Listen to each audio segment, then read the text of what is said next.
সন্দেশখালী নিয়ে গোটা রাজ্য নয়, গোটা ভারতবর্ষই তোলপাড় হয়েছিল। কারণ সন্দেশখালীর ঘটনা গোটা ভারতবাসীকে কিন্তু একদম শিহরণ জাগিয়ে দিয়েছিল। এবং একটা উল্লেখযোগ্য বিষয় সেটা হলো সুপ্রিম কোর্টে গেছে এই সন্দেশখালীর বিষয়, এবং সুপ্রিম কোর্ট থেকেও রীতিমতো রাজ্য সরকারকে ভৎসনা করা হয়েছে। আমরা কথা বলবো, আমাদের সঙ্গে আজকে আছেন বিজেপির মুখপাত্র এবং পেশায় ডাক্তার ডক্টর অর্চনা মজুমদার। অর্চনাদি নমস্কার।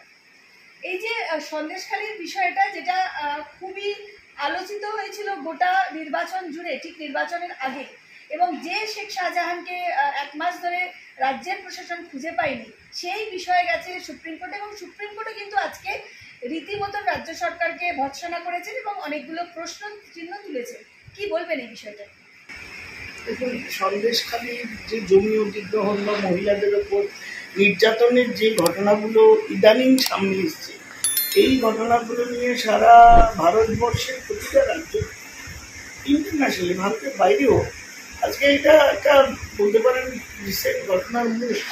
ভারতবর্ষের পশ্চিমবঙ্গে কী ধরনের শাসন ব্যবস্থা এবং মমতা ব্যানার্জি কীভাবে রাজ্য চালাচ্ছেন, সন্দেশখালীর ঘটনা তার একটা ছোটোখাটো একটা ছবি তুলে দেয়।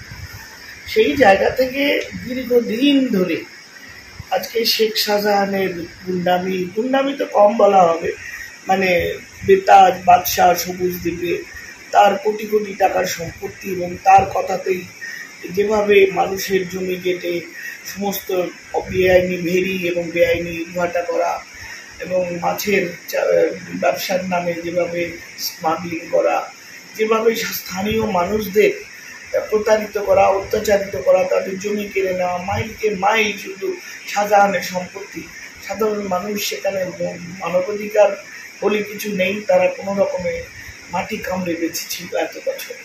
সেই শেখ শাহজাহান যখন ধরা পড়ল, তো সন্দেশখালীর মানুষ, কি পুরুষ কি মহিলা, বিশেষ করে মহিলারা, তারা সাহস পেল যে তাদের ওপর যে অত্যাচার চলছে, যেভাবে বর্বরচিত তাদের রাতের বেলা পিঠে বানাবার নাম করে নিয়ে যাওয়া হয়, তাদের স্বামীদের মানে এরিয়াতে থাকতে দেওয়া হয় না, তাড়িয়ে দেওয়া হয়, পুরুষ শূন্য গ্রাম, এবং সব কিছু মানে 100 দিনের টাকা থেকে প্রধানমন্ত্রী আবাস যোজনা কিচ্ছু তারা বেনিফিট পায় না, সমস্ত শাহজাহানের কবলে, এবং শাহজাহান চাইলে তাদের পেটের রুটি রুজিটা দেয়।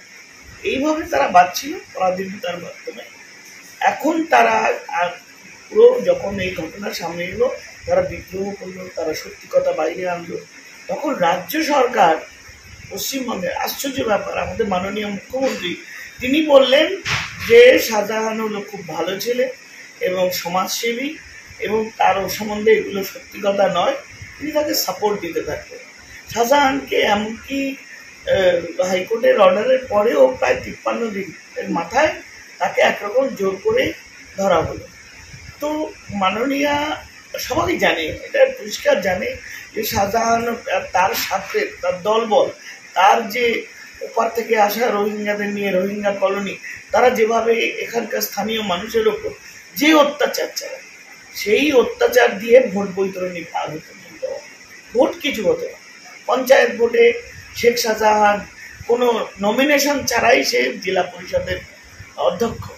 তো এইরকম ধরনের গণতন্ত্রের নামে প্রহসন চলছিল, সেই জায়গায় আজকে আইন এবং পুলিশ প্রশাসন তারা বাধ্য হয়েছে শাহজাহানকে আইনের মাধ্যমে তাদের জেলে ভরতে।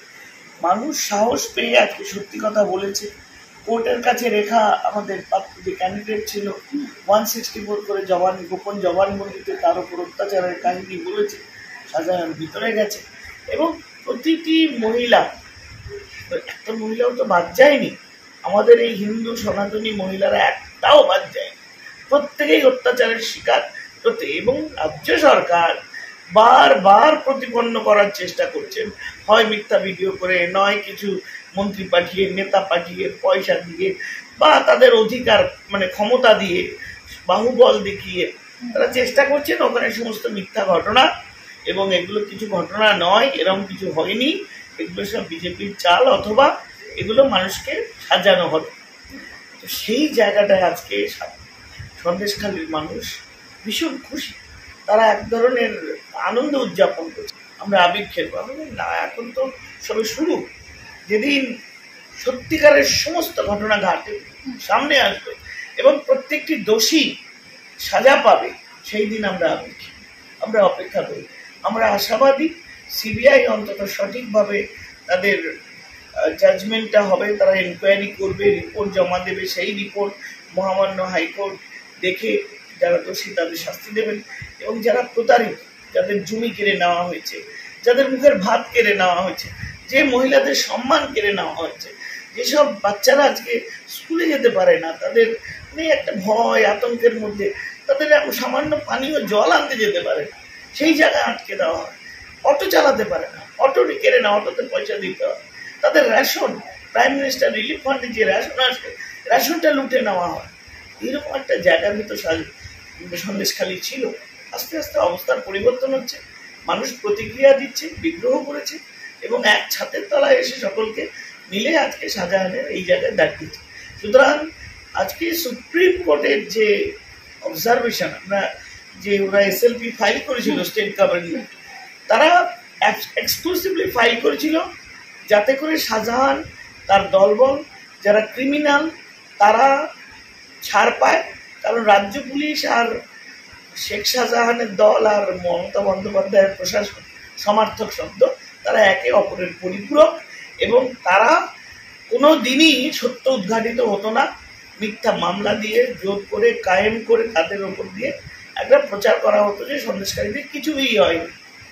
সেই কারণে আজকে মানুষ আহ্লাদিত, উৎসাহিত এবং প্রত্যেকে আশা করে যে সত্য উদ্ঘাটিত হবে এবং সিবিআই বিচার দেবে। সুপ্রিম কোর্ট থেকে কিন্তু একটি খুব নির্দিষ্টভাবে একটি প্রশ্ন তুলেছেন রাজ্য সরকারকে উদ্দেশ্যে। সুপ্রিম কোর্ট বলছেন যে রাজ্য সরকার কাকে লুকোতে চাইছে, কারুকে কি লুকোতে চাইছে বলে জিজ্ঞাসা চিহ্ন। মানে একটা নির্দিষ্টভাবে সুপ্রিম কোর্টেরও মনে হয়েছে যে সরকার যেহেতু গেছে, তাহলে কি এত ঘটনার পরও কি কোথাও আড়াল করার চেষ্টা, কি মনে হয়? অবশ্যই শাহজাহান, দেখুন তার রোজগার, কোনো একজন শাহজাহানের পক্ষে এত বড় রেঞ্জের ক্রাইম করা সম্ভব না যদি প্রশাসনের ওপর মহল অবধি তার যাতায়াত এবং তার লেনাদেনা না থাকে। এটা ভেরি অবভিয়াস। এবং আপনারা দেখছেন এই শাহজাহান ধরা পড়লো, আপনারা একজন মল্লিকবাবু বলে ওকে আমাদের নেতা ছিলেন, মন্ত্রী তৃণমূলের, তার চালের পাচারের ঘটনায় ধরা পড়লেন। ঠিক এরকমভাবে শাহজাহানের সঙ্গে অনেকের লিঙ্ক পাওয়া গেছে, অনেকে ধরা পড়েছে, অনেকের ইনকোয়ারি চলছে। তো শাহজাহান যে রোজগার, বিপুল পরিমাণ অর্থ রোজগার করত, সেই রোজগার মমতা বন্দ্যোপাধ্যায়ের কথা মতো সেটা তার ওরা 75 ভাগ ওরা পাঠিয়ে দিত কামাল স্ট্রিট বা কালীঘাটে, 25 ভাগ তারা নিজেরা নিত। 25 ভাগে আজকে শাহজাহান যদি হাজার হাজার কোটি টাকার মালিক হয়, তাহলে আসল টাকা কত গেছে কালীঘাটে, কামাল স্ট্রিট। এই সত্য যদি বেরিয়ে আসে তাহলে কিন্তু এই মন্ত্রিত্ব থাকবে না, এই মুখ্যমন্ত্রী আর থাকবে না। এবং সত্যি কথা বলতে কি, এই ভাইপোর নিয়েও চলবে। তাই তিনি আজকে অত্যন্ত চিন্তিত, কোটি কোটি টাকা খরচ করে সুপ্রিম কোর্টে দৌড়াচ্ছেন, এখানে দৌড়াচ্ছেন, যাতে করে এই তদন্তটাকে থামিয়ে দেওয়া যায়, যাতে করে মানুষকে ভুল বুঝিয়ে আবার কিছুদিন চালিয়ে দেওয়া হয়। অসংখ্য ধন্যবাদ অর্চনাদি, অসংখ্য ধন্যবাদ দর্শক বন্ধুদের যারা এতক্ষণ অনুষ্ঠানটি শুনছেন।